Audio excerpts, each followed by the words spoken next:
As of now, Mr. President, Antonio Trillanes and some NBI operatives are still at the library, Mr. President. May I move that the Sergeant at Arms remove these people from the vicinity of the Senate? Bakit i-remove? Bakit? Unang-una ba to, request mo yan, na pag may warrant, sumama si Trillanes. Bakit mo ipapa-remove? Diba? At yung mga NBI, yung NBI, may dala silang warrant laban sa'yo. Diba? Ano yan? Parang ang tingin mo sa sarili mo, gusto mo maging mataas ka pa sa batas, ganon. Gusto mo maging mataas ka pa sa batas. Ipapa-remove mo eh. Kala mo talaga kung sino, no? Kala mo talaga kung sino makapangyarihang bobo. Tuloy natin. Ayan, sa mga bagong pasok, like, share, subscribe po kayo dyan sa hindi pa po nakakapag-like dyan. Ayan. Tuloy po natin. Mr. President, Ayan po bagong Senate President, si Mr. 10K na. Kumbaga, magiging kontrolado niya na po itong impeachment laban dito kay Sara Duterte. Subukan niya. Kung kaya niya yung taong bayan. colleagues, Senator Trillanes, as a former member of the Senate, is welcome in the Senate and will of course be given due courtesy unless he has He is part of the harassment, unless Mr. he is President. part of the harassment. So Kasama niya. you gave me that Siya answer. ang nagkuha sa Yes. NBI na harangin ako dito. So Bakit natin- Siya nagkuhan sa NBI na harangin ako dito. I think, hindi naman po si Trillanes yung masusunod at magkukumad sa NBI. Hindi naman. Si Trillanes, sinunod niya lang yung request mo. Diba? Na sumama siya sa NBI. Si Trillanes po ay sumama lang sa NBI. Hindi po si Trillanes yung nag-command sa NBI para harangan ka. Okay? Ma'am Lucy Rivera, shoutout po hindi po si Sentry. Para klaro lang. Huwag kang tanga ba to? Huwag kang fake news. Fake news talaga tong kalbo na to. Tuloy po natin. Hayaan, nandito yes, siya. with that clarification, is there any objection that we ask the NBI to leave except for the person or people who assaulted you? Because in my view, our legal should bring them for inquest because they were caught flagrante delicto assaulting a senator in our premises.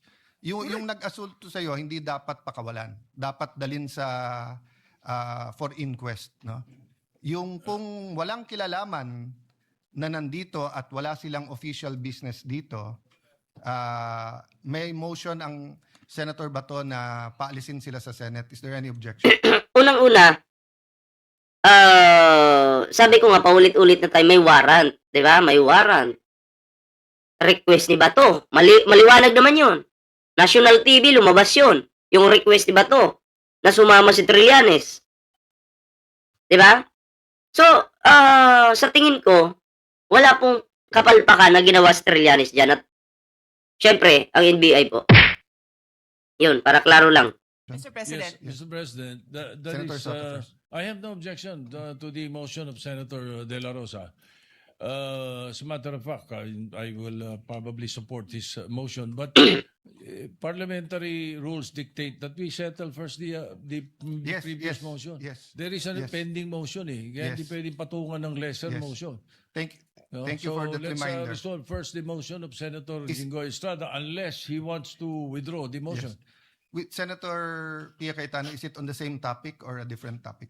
It's a continuation of the removal of the person. So I can wait until Yes, this let's motion is act first resolved. on that. Senator Estrada, may I ask if you can withdraw because I think mas urgent na umalis na muna yung mga NBI. Then we can have a short huddle with the Aalis yung NBI sa loob ng Senado. Malamang sa malamang, mag-iikot na yan, yung NBI dyan sa labas ng Senado. Hindi talaga papakawalan yan si Bato. Niwala kayo sa akin. Hindi makakatakas yan si Bato dyan. Oh. Yan yung klaro dyan. Hindi ay na yung kalaban mo. Hindi basta-basta yan. Sergeant at Arms whether we will ask him to report here officially. Mr. President, Yes. if I may, Yes. sana bago sila paalisin, i-identify muna natin yung mga Exactly. nagharang sa akin at i-inquest natin. Y- Yes. Kapailan natin ng kaso. Bago sila paalisin dito lahat. Dahil para tayong king queen dito. Yes. Inassault na tayo dito sa ating opisina. Tapos walang mangyari. Paalisin lang natin. No, We so- have to arrest them. Yeah, let me clarify, Senator Bato. That's my point a while ago. Papaalisin yung mga walang kilalaman sa pag-assault sa iyo. And Correct. that is not limited to those who threw punches or wrestled you. Meaning, if they are in conspiracy together in trying to prevent you from attending the I session, am sure Trillanes is involved, Mr. President. then I'm sure. Damay na naman si Trillanes. Involved. Involved daw. Eh kung hindi mo sana ni-request ba to, wala naman po si Trillanes dyan eh. Di ba? Wala naman si Trillanes dyan kung hindi ka nag-request na make my day, make my day. Ha? Ang yabang mo pa nun, tapos ngayon eh, nabahag pala yung puwet mo, o yung itlog mo. Oh. Di ba? Sabi nito, uhulihin pa lang tol, hindi pa nahuli, sana nga mahuli na. Katulad nito ni Danny, o ipin natin. Halatang ito si... Wag mo akong tawaging tol kasi unang-una hindi kita utol, 'di ba? Danny. Oo. Hindi kaya to dumaan sa pagiging grade 1 eh. 'Di ba? Hindi ka ba dumaan sa pagiging grade 1, Danny? Wag mo akong turuan kung ano yung gagawin ko. 'Di ba? Marunong ka bang magbasa ng title? Marunong ka bang magbasa ng thumbnail? Alam mo yung katalinuhan mo, kabubuhan ko pa lang yan eh. Eh wag ka nang umeksena. 'Di ba? O alam ko hulihin pa lang. Kaya nga tayo'y nagtatanong. 'Di ba? Tayo'y nagtatanong sa ating title, sa ating thumbnails. Hindi yan confirmed na nahuli. Nagtatanong pa lang tayo. Wag mong pairalin yung kabubuhan mo dito. 'Di ba? At unang-una, wag mo akong tawaging utol dahil wala akong utol na bobo. 'Di ba? Tol, patul-tol ka pa. Mapapahiya ka lang sa akin. Wag mo na subukan. Wag mo na subukan. Hindi mo kaya. Kabubuhan mo lang yung katalino mo, kabubuhan ko pa lang yan. Jakitan muna natin to. May patul-tul ka pang nalalaman. Diba? May patul-tul ka pang nalalaman. Bobo. Andyan siya eh. then Kasama sila. my suggestion is to consult with the legal and to bring Kaya nga po sa title natin nagtatanong tayo. Sa thumbnail natin nagtatanong tayo. Sinabi ko ba dito na, arestado na si Bato ha? Si Bato arestado na. Nagtatanong po tayo sa title natin na thumbnail. Kaya Daniel Tomas, gusto mo ako na maglinis ng utak mo? Linisan natin. Magandang gabi po ha kay Ruel Buhayang. Ayan, magandang gabi po. Kayo na mga DDS na nandyan, para hindi po kayo mapahiya, no? Bago kayo mag-comment dito sa channel ko, i-analyze nyo muna, huwag kayong tatanga-tanga. Kasi ang comment mo, wala eh, basic. Basic, sasagutin agad natin. Mapapahiya ka lang.